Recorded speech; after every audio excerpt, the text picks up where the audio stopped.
Alrighty, hello all my lovelies. Thank you so much for joining me on this lovely Sunday. And welcome to Mysteries of Insanity, and I am your hostess, Peyton. So, today's episode, I have an unsolved case that a lot of you have probably already heard or seen the video that goes with this case. I remember whenever I first saw it, I definitely felt very uneasy, like something wasn't right. Her body language was just not normal at all.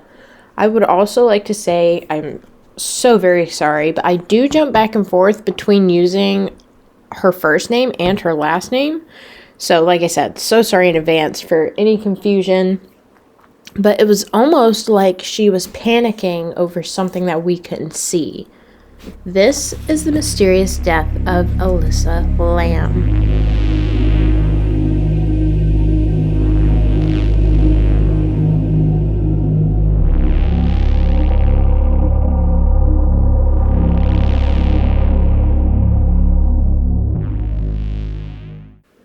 Alright, so Elisa Lam was a 21-year-old Canadian student at the University of British Columbia.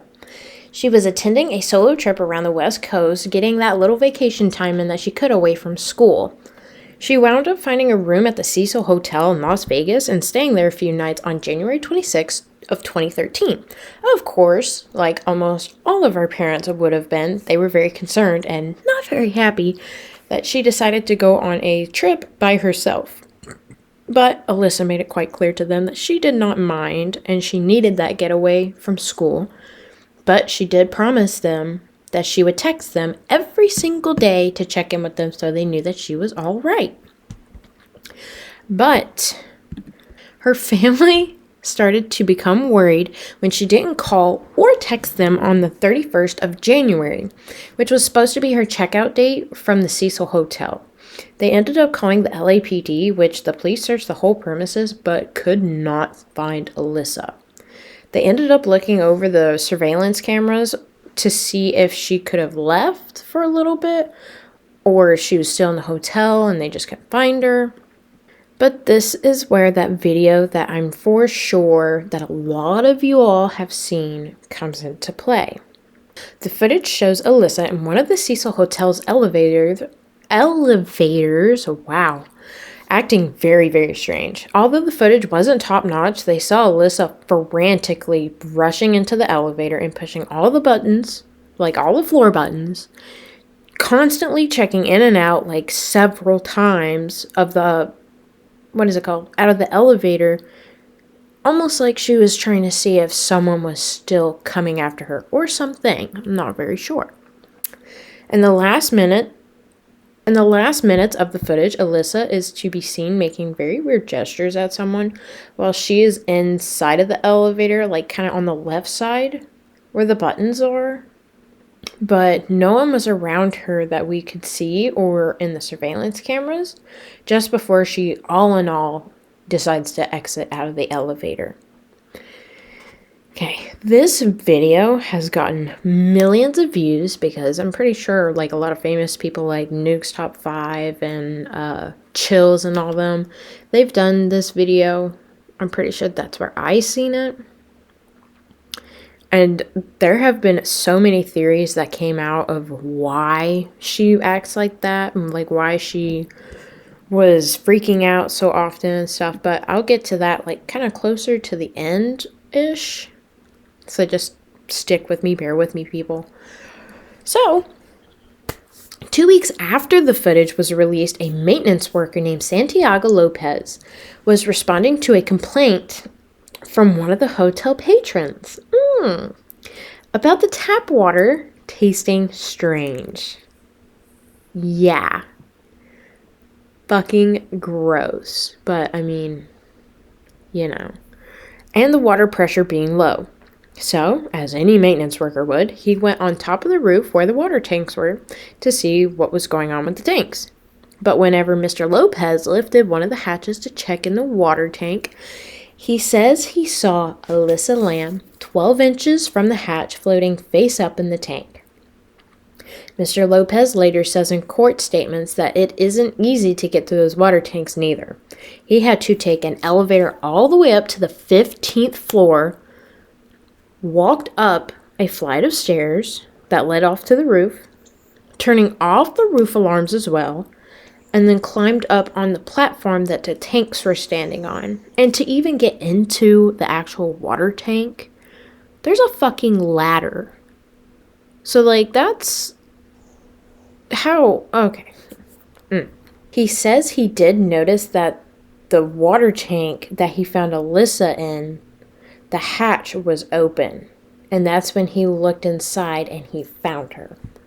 They wound up cutting out the whole frickin' side of the tank to get her 5'4" frame out.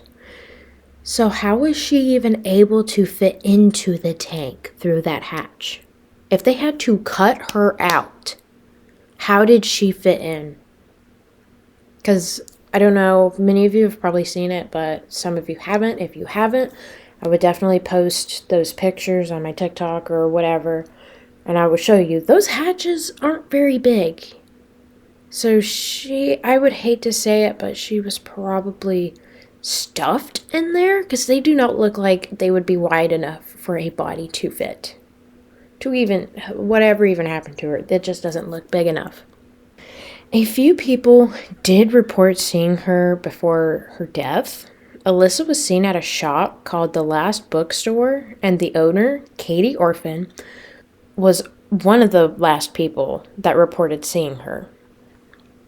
She said that she saw her buying books, some music for her family, and I think that was it.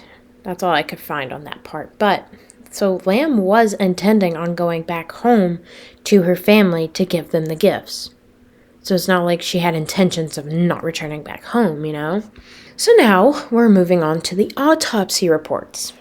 So Miss Lam did have medication in her system during those autopsy reports, but she was suffering from bipolar disorder and depression, but nothing shows for illegal drugs or any type of alcohol at all.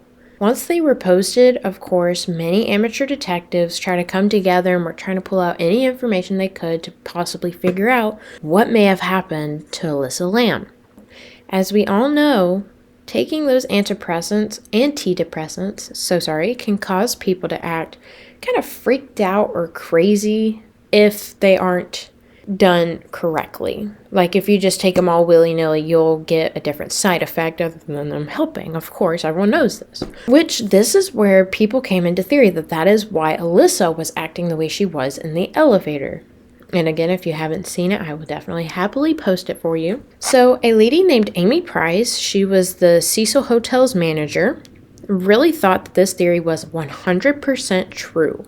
She goes off to tell the court that during Lam's stay at the CECIL Hotel, she was originally booked for a hostel-style share room with other people, but had to be removed and put into her own private room due to, quote, Lam's odd behavior, unquote.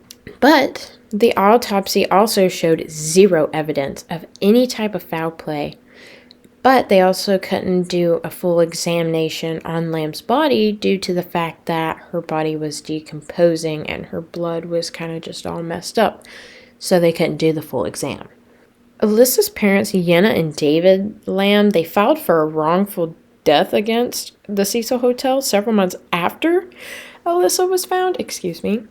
Their lawyer tried to say that it's the hotel's job to always check hazards on the hotel premises for any unreasonable risks or dangers to staffs or guests.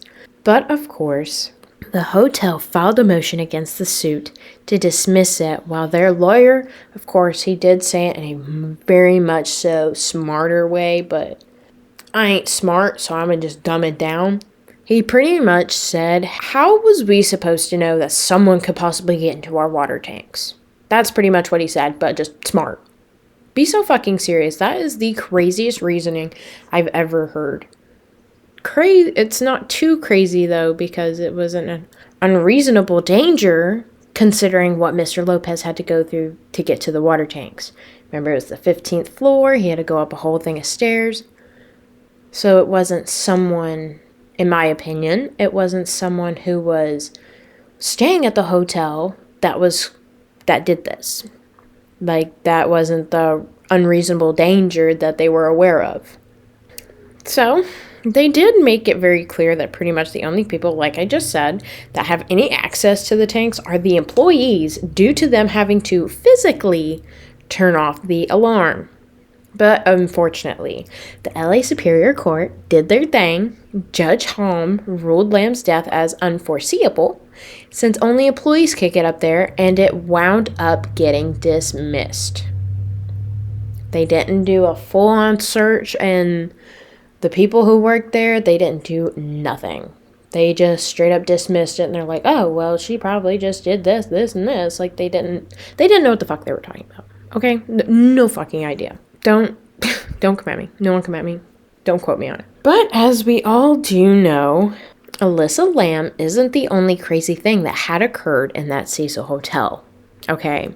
1947, if y'all have heard of this, the Black Dahlia was murdered in the fucking hotel.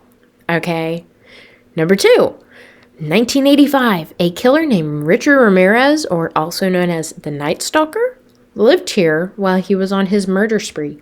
That's 2 kind of fucked up things that happened. And then we got a third one. 1953, Jack Unterweger. Sorry if I said that wrong. Also known as the Vienna Strangler. He also stayed here while he was a serial killer. He didn't live there, but he fucking stayed there. Okay. So, something is definitely going on in that hotel, in my opinion. Because Dahlia dying, fucking the Vienna Strangler, and the Night Stalker both fucking staying there and on their murder spree? No. That's something too crazy to look over. But many, many crazy things have happened in this hotel, like I just said. So, is it a coincidence that Lam's incident happened? Or could it have been planned based off of the hotel's background because they know that they weren't really going to do their research? But onto this, I guess we will never know because there was never any other updates. And it was just kind of left as that. I mean, she didn't really get any of her justice. And no one knows what happened. They don't know if she went up there, which highly doubt. But I guess they just don't know anymore. But thank you guys so much for tuning into Mysteries of Insanity, and I hope you enjoyed this episode. Leave a like and a comment or whatever floats your boat. And as always, have such a lovely, lovely Sunday, guys. See ya!